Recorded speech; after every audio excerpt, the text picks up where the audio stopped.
जय राम जी री राजेवास में ने खेड़िया बावजी में एक वानर राज 2 महीना रुके तका और आज बना रो निधन वे गयो तो बड़ी भीड़ वटे इकट्ठी वेगी। पूर्व सरपंच बाबू खारोल, कपिल सनाड, पप्पू सुथार, पवन शर्मा, पवन कुमावत, रमेश कुमावत, पिंटू खारोल, देवी सिंह, करण सिंह, भवानी सिंह, जगदीश वैभव, कैलाश सिंह सहित बड़ी संख्या में लोग इकट्ठा हुआ और अणा ने ससम्मान वनारी शोभा यात्रा निकली और वना बाद में वना रहे बनास नदी रे किनारे वना ने सम्मान सहित समाधि दी गई। यह खबर पवन शर्मा अपना दिए भेजी।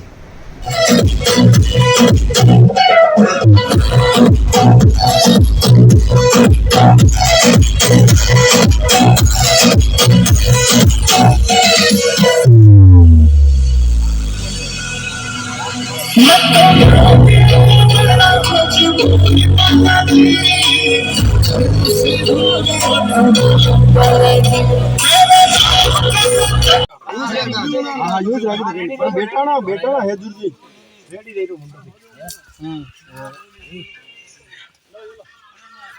दूर नमक लाओ ने पकड़ो ध्यान राख